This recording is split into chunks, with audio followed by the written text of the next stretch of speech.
Frank. What's the weirdest thing you've ever saw in here? Let me ask you a question, kid. Did you see that movie, Night of the Living Dead? Hey, we gonna party tonight or what? Yeah, we are gonna party. Well, where are we gonna party? I don't know, somewhere. Hey, we could go to the park. Oh, no, we can't. The cops said they'd shoot us if we go back to the park. Yeah, and I ain't in no mood to die tonight. I like death.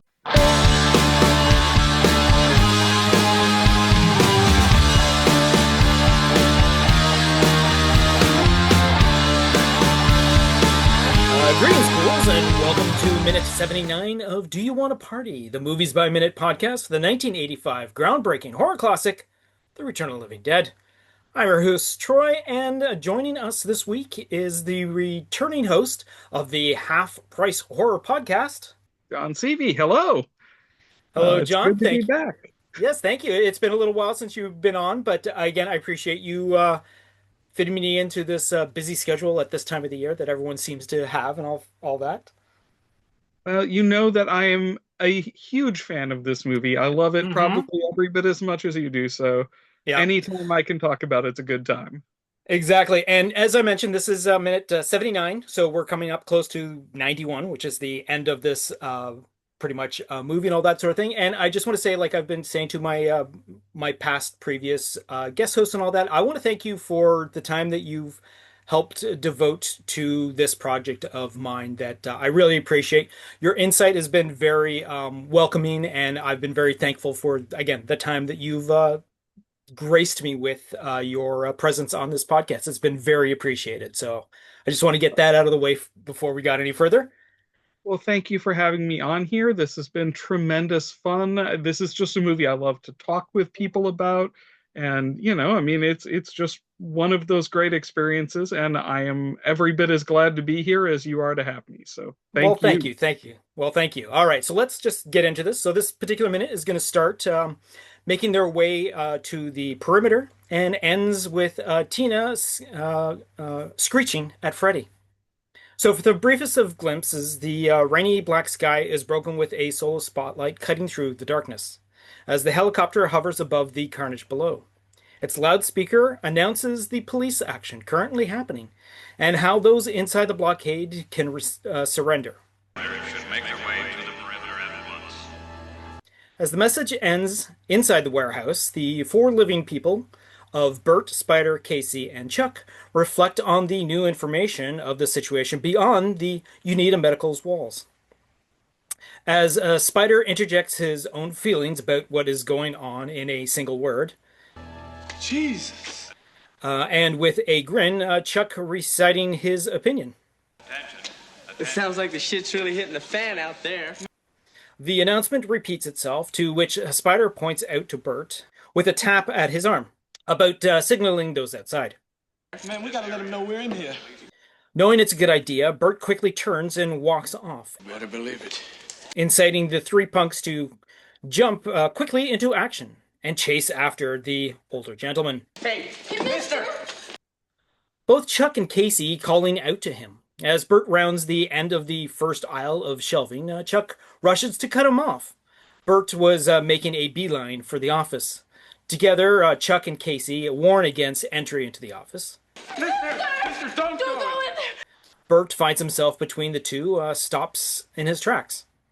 In one big breath, Casey spews out why the office is a bad idea. See, there's a thing in there, and it ripped out the phone!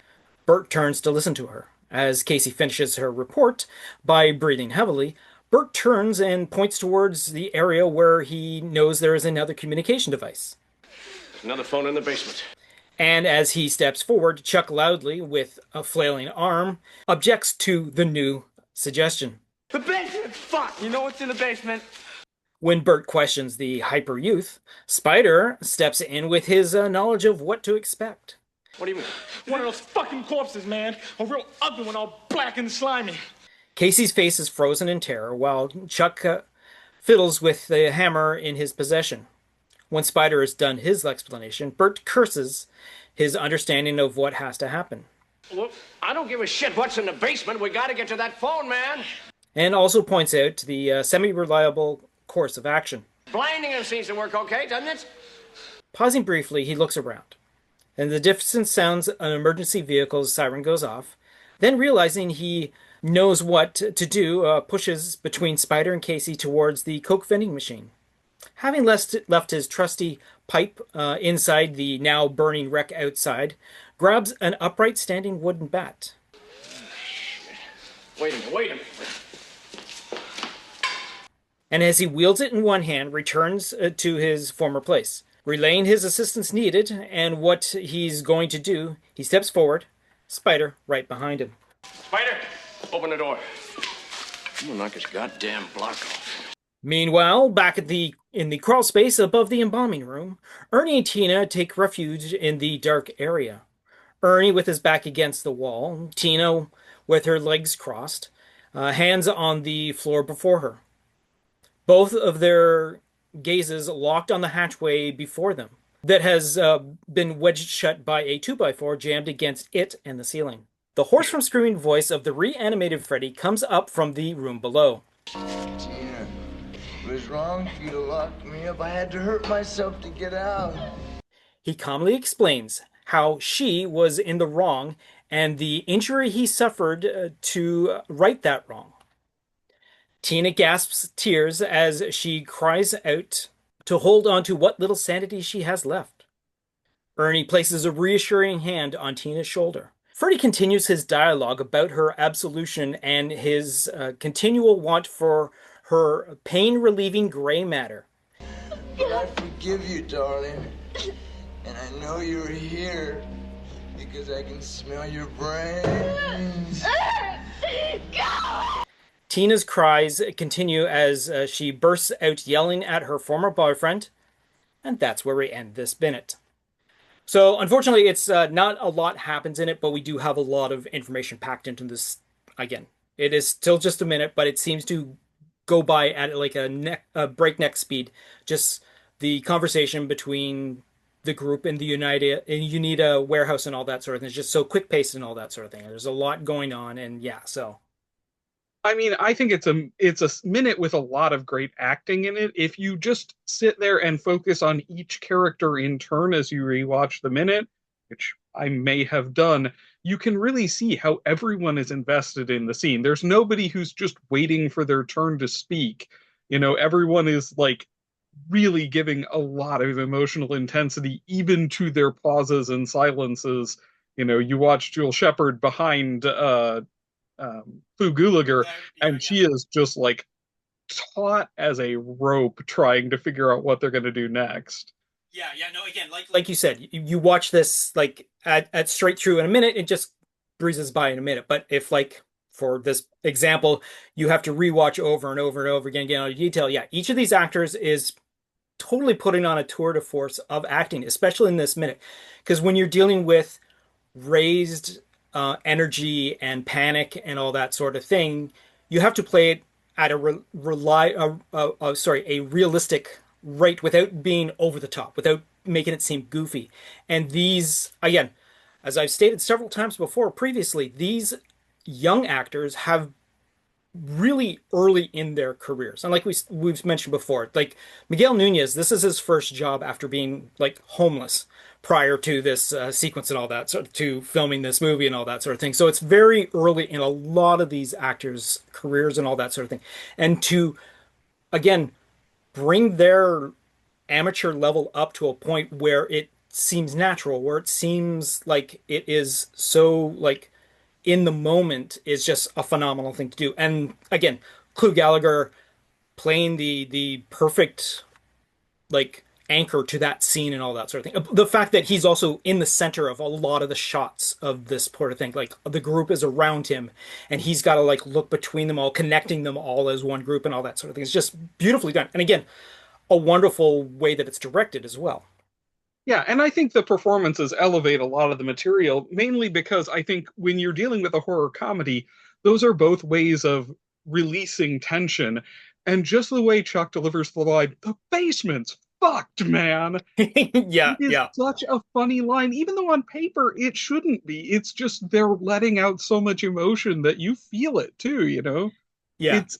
It reminds me a lot of, and maybe this is because I'm actually covering this for my podcast this week, Aliens with Bill Paxton's performance as Hudson. You know, that whole "game over, man, game over." Exactly. Yeah. Yeah. Yeah. Chuck has that same energy. Yeah, they basically release their lines like you've shaken up a can of pop and just suddenly opened it, and then the line just spurts right out, sort of thing. Yeah, that's a good point. Yeah. Yeah, and of course I love Clu Gulager in this scene too, the way that he is once again deciding to solve all of his problems with violence. You know, I have one solution. It is to hit things with something big and heavy and solid, and I am going to employ that come what may. I mean, it's sort of worked so far. And it's going to work again. We, you know, no point in hiding it. We Yeah. know he is going to take that head clean off.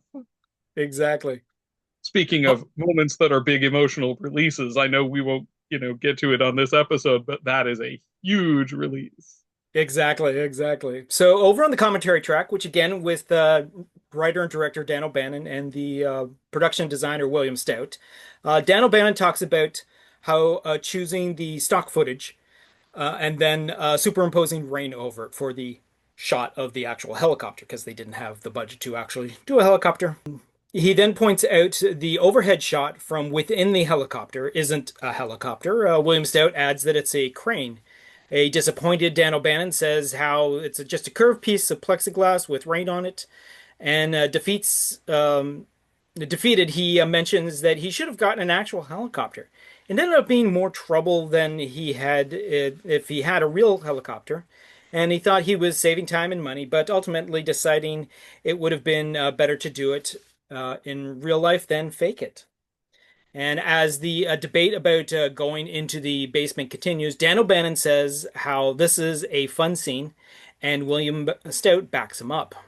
Dan O'Bannon saying, quotes, "It's so serious," and then calls Clu Gallagher a move to the foreground with the bat a deadpan stop. Once the scene changes to the crawl space, Dan O'Bannon mentions no smiles here, and how it's a great elaborate joke. William Stout points out how the room is just a raised platform. So yeah, so one of the things I also want to point out, every once in a while when watching the movie and all that sort of thing, I have the one of the options on the Blu-ray is to have the closed captions for the zombie subtitles and all that sort of thing. Every once in a while, you just hear zombies in the background saying stuff like "let's get them" and all that sort of thing and whatnot. This one particular one is kind of interesting because obviously this is done well after the inclusion of what was on the DVD and all that sort of thing. Because in it, the closed caption on the screen when Freddy is trying to get up into the crawl space, it reads, "That's right. Tell her sweet nothings. Tina will believe it." Which is obviously a reflection of what apparently the half corpse is saying, that is still tied down to the table in the embalming room and all that sort of thing.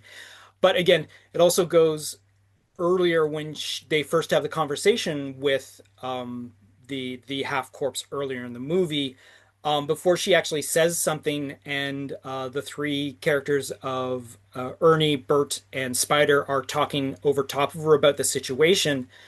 The closed caption also has pre-thought subtitles of what she is saying about sort of thing. And it's like, hey, if you want to know about this sort of thing, why don't you ask me? Because I'm like right here, guys, sort of thing. So it's kind of interesting to see that sort of thing pop up. So Yeah, and again, I think that, you know, all of O'Bannon's commentary really speaks to his background as a production designer.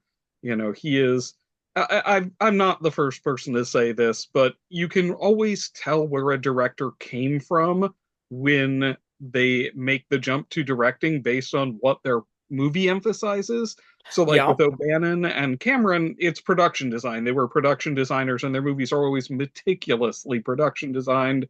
For right. somebody like Sonnenfeld, it's cinema, or no, not Sonnenfeld. The guy who did Ocean's 11. Oh, oh shit! You said Sonnenfeld, and now that's the only thing I got in my Yeah, head. But I know who you're talking about. yeah, I could edit in the answer later. yeah. And here is that edit information. Soderbergh. Steven Soderbergh is the director of Ocean's 11. For him, it's cinematography because he started as a cinematographer. That's yeah, yeah, yeah. And so yeah, with O'Bannon, like I notice it every time they cut back to that warehouse, just all of the very little details from things like the writing on the cardboard boxes, Mm-hmm. things like rubber gloves, reinforced fingertips, or inhalers, to the pinups on the Coke machine. There's just so much detail in there that Yeah. really grounds it in reality. I think early in the commentary track, Dan O'Bannon had compared it to like the last page in the Mad magazine, the fold-ins and all that sort of thing, where you would see all this detail, and then when you brought it all together, it would make a different picture and all that sort of thing. But he just wanted to populate it with stuff that obviously, when you're seeing this for the first time back in 1985 in the movie theaters, like you're not paying attention to all the stuff in the background. He somehow knew that somewhere in the near future, people would be watching this again over and over and over again, sort of thing, to be able to pick up on these details, which he also mentions that later on people would come up to him and say, hey, I saw those like this in the background and all that sort of thing. What was the reasoning for that and all that sort of thing? So stuff that he had thought wouldn't have been caught up got picked up. And obviously, when you come to a podcast that just like basically combs through every single minute over and over again just to pull off an episode of a podcast, all the details come out. But yeah, again, it's exactly what you just said. Yes, paying attention to all the tiny details. Yeah. Yeah, and I think it's something he picked up from his time working on Star Wars, how it just made this future look so lived in that you Mm-hmm. didn't have a problem believing all the fantastic stuff because there was still, trash in the alleys and pieces falling off the spaceships, and people were just like, God, that's a hunk of junk. All of those Yeah, little things just contribute to the overall texture of a movie. exactly. I love Yeah. that. All right, so that's going to bring us to, according to the script sequence, which is again we're dealing with a story and screenplay by Dan O'Bannon. This is written from October of 1983, and it's based on a screenplay by John Russo, Rudy Rickey, and Russell Steiner. So we begin with the interior warehouse night rain. Helicopter loudspeaker. Attention, attention. This is the police. This area is under a police blockade. All personnel within the area are under arrest. All persons wishing to surrender should make their way to the perimeter at once. The helicopter moves on. Meet. Lord Jesus. Chuck. Sounds like the shit's really hitting the fan out there. Bert. We gotta get through the police. Let them know we're in here. Bert limps towards his office. Casey and Chuck. Mister, don't go in there. They grab for him. He sees the door is shut. Casey. There's a thing in there. It ripped out the phone. A tense moment. Bert. There's another phone in the basement. Chuck. The basement? Fuck. You know what's down in the basement? Bert. KG. What do you mean? Meat. One of those fucking corpses, man. A real ugly one. All black and slimy. Well, I apologize. The actual line says, all black and runny. Bert thinks. I don't care what's in the basement. We have to get down there to the telephone. Think some more. Blinding them seems to work well. Bert gets an idea. He walks over to near the office, and he comes back with a baseball bat. Bert continued. Open the door, and let that thing out. Knock its goddamn block off.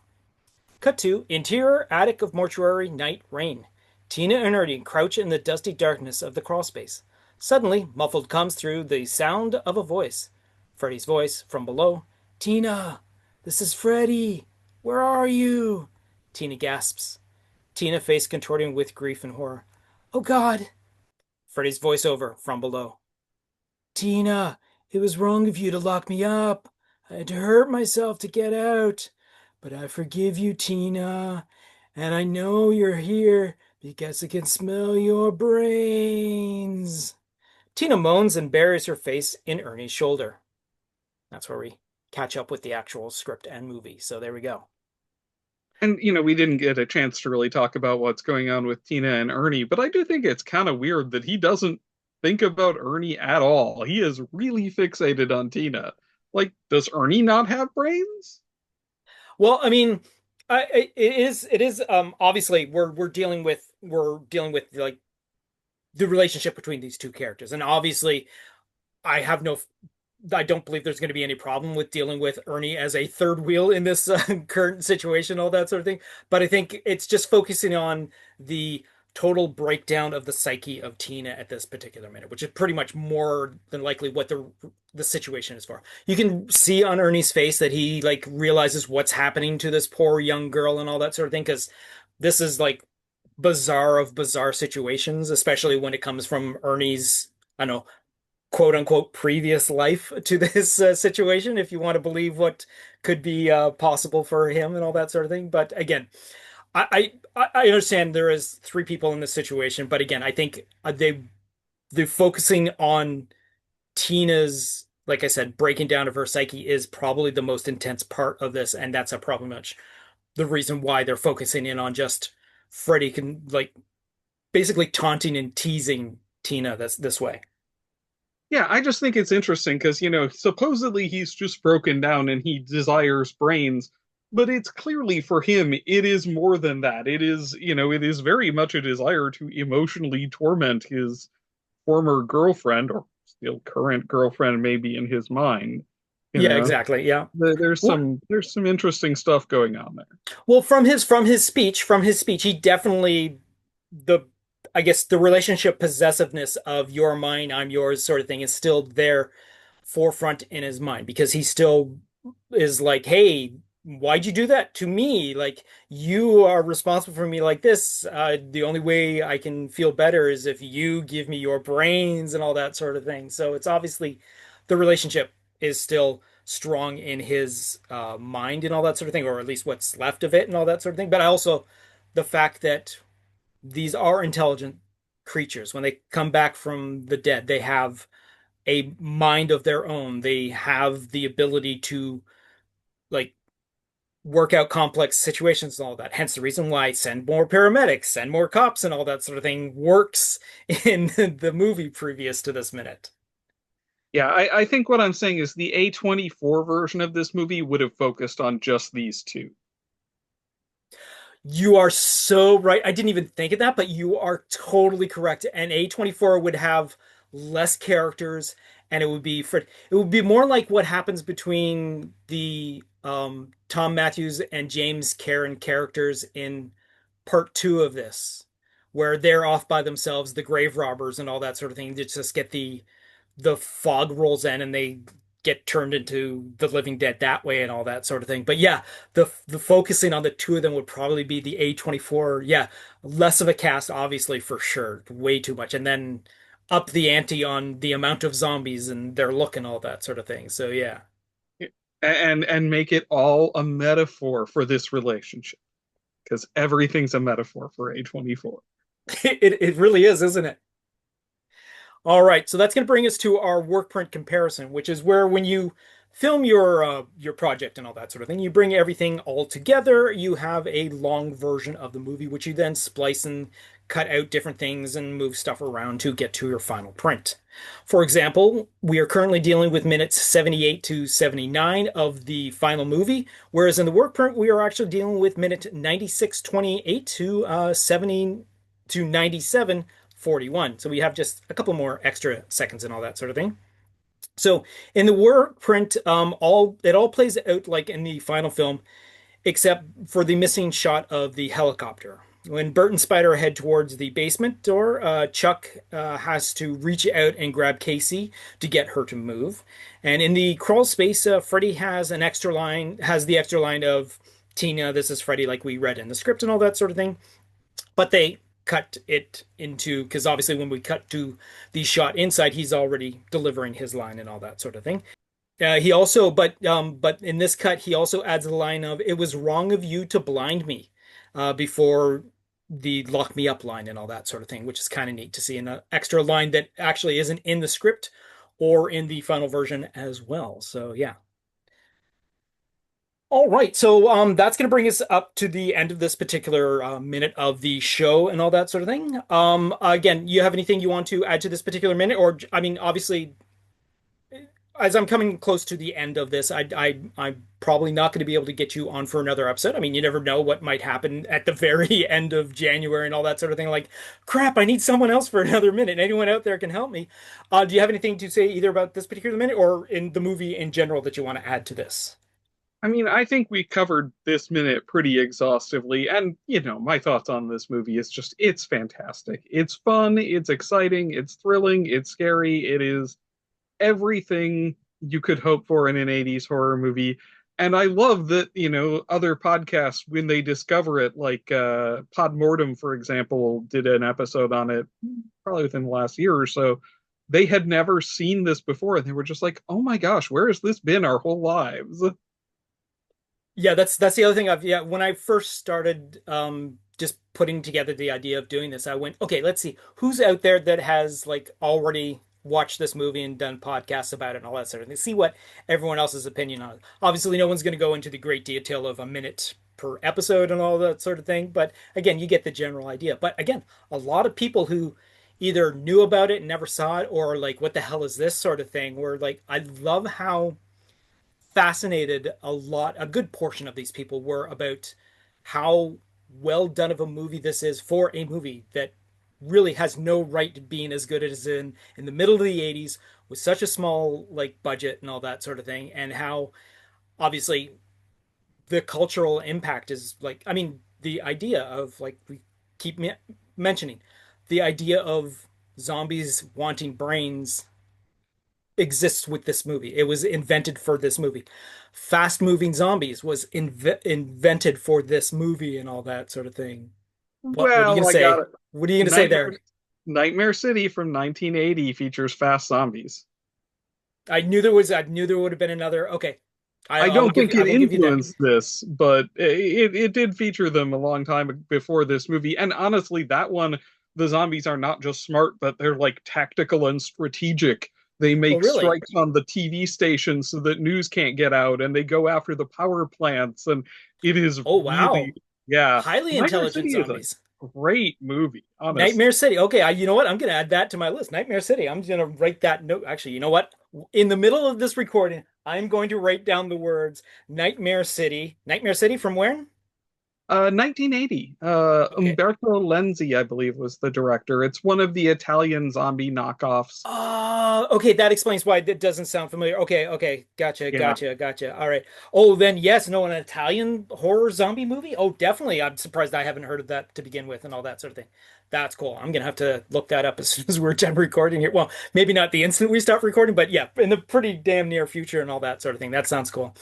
Another editor notes right here is that actually after the recording of this particular episode, I did actually go onto YouTube and find the actual full movie for free on YouTube, Nightmare City, and I watched it that evening. For the 80s Italian horror zombie look of it, was actually quite an entertaining movie. Okay, so, but again, I highly doubt Dan O'Bannon would have seen that movie to get. I mean, no, this is definitely the movie that popularized fast. Yeah. This We'll and go with then- that. That's what I meant to say. Popularized fast-moving zombies and all that sort of. But again, the George A. Romero slow-moving zombies is still, it's classic to the core and all that sort of thing. I mean, it's where you get your, like, the Walking Dead zombies and all that sort of thing, the slow moving and all that sort of thing, the overpowering mob of slow walking creatures towards you and all that sort of thing. But then when you turn into the Schneider remake of Dawn of the Dead, where you have your sprinting zombies the instant you get turned, is a little bit more action packed and all that sort of thing. But all right. So that being said, thank you, John, one more time. Like, from the bottom of my heart, I thank you for the assistance you've given me over the time of this project and all that sort of thing. I really appreciate. Do you got anything other than your podcast that you want to promote? Like, what are you currently working on? Mostly it is currently the podcast. I have wrapped up my series on Exorcist, the Exorcist franchise, which is going to run through the end of the year. I'm a little bit ahead in my recording. And then 2026 kicks off with the full Aliens and Predator franchise. I covered Alien back in 2021, so I'm going to start with Aliens. And assuming I can find the DVDs for it, I will continue all the way up through Predator Badlands. Excellent. Yeah, no, I'm looking forward to covering it. Excellent. I'm looking forward to covering the whole series, it is definitely a franchise that takes big swings and does interesting things. Oh, yes, it does. So, yeah. And my uncle left me a copy of the Alien quadrilogy box set, so I now have Ah, sweet. 9 discs to look through, and it comes Wow. in editions. Sweet, sweet. All right. So again, thank you, John. Thank you, audience, as well. We're coming up to the end of this long train ride and all that sort of thing. So I want to thank you guys who have been listening from the get-go. Thanks for joining in on this bit of a ride. Again, if you feel that you enjoyed this movie, you probably know some other people that also do. So you know what? Send them our way and all that sort of thing to check out the podcast. Because hell, you've made it through 79 minutes and all that sort of thing of episodes. So probably they'll enjoy it as well. So once again, thank you, John. Thank you, audience. I got nothing else to say except see you next Wednesday. You've just been listening to a Planet Geek production of Do You Want a Party? A Movies by Minute podcast of the 1985 The Return of the Living Dead. Please be sure to subscribe, download, comment, share, rate, and review. Be sure to follow us on our social media platforms: Facebook, YouTube, TikTok, Tumblr, or Letterboxd. Search for Planet Geek Productions.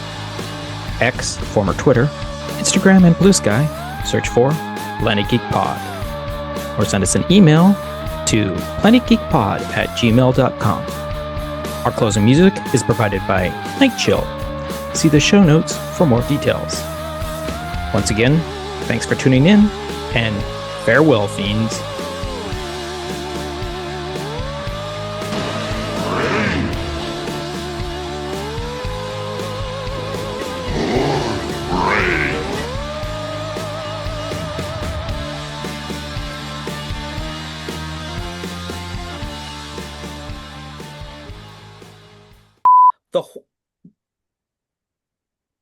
The hoarse from screaming voice of the reanimated Freddy comes up from the room below. He calmly explains how she was in the wrong, and the injury he suffered. Wait. Let me read that line one more time before I actually commit it to here. The, the hoarse from screaming voice. I forgot to put in punctuation, so I just write it straight through, and I'm like, oh wait, no, that doesn't sound right. The hoarse from screaming voice of the reanimated Freddy comes up from the room below. That should be a comma. He calmly explains how she was in the wrong and the injury he suffered to right that wrong. Freddy continues his dialogue about her absolution and his about her absolution and his continual want for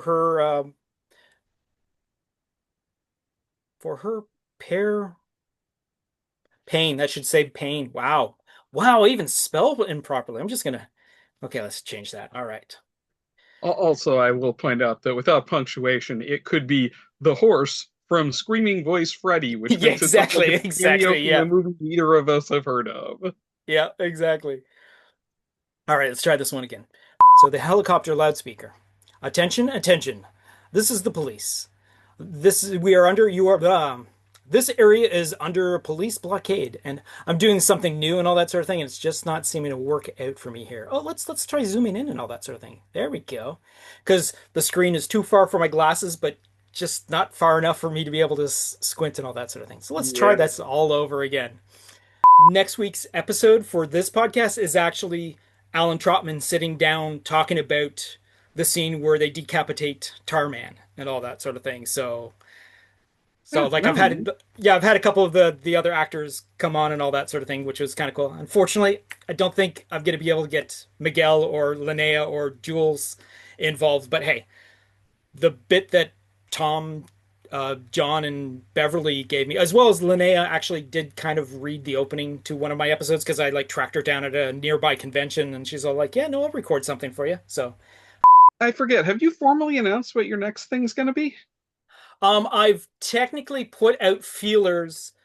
In the only place I've put it out is my Movies by Minute Facebook group. I put out a picture of the thumb of the the title card and all that sort of thing, which is Elvira Minutes of the Dark. So it's going to be movies by minute for Elvira Mistress of the Dark from 1988. But so I put up saying, hey, I'm not starting this until February, but this is the ideas right now because as Halloween came across, there's so much Elvira stuff and everything's all like, oh, I got to start doing stuff with Elvira and all that sort of thing. So I put out, hey, if anyone be interested, I got like 20 people going like, yeah, no, I'll take part in all that sort of thing. Yeah, it's interesting. I've never actually seen Elvira Mistress of the Dark, which is funny Oh, really? because my Halloween tradition for the podcast is doing an episode of the old Elvira Movie Macabre TV show Seriously? every Halloween. Yeah. Oh, wow. Yeah, so like I've done 5 episodes of her show, but I've never watched her movie. Is this on your podcast? Yeah, Like, yeah. yeah. Oh, I don't think I've ever caught those titles and all that. I'm gonna have to go back and see those. Go back and see those. Go back and listen to those particular ones and all that sort of thing. Yeah, it's like I say, look for the weekend of Halloween every year, so the end of October episode. Yeah, yeah. And it's always going to be Elvira's Movie Macabre, and then whatever the movie is. Oh shit. Okay, yeah. Oh yeah, because you would have gotten a bunch of those DVD movie. Yeah, oh my God.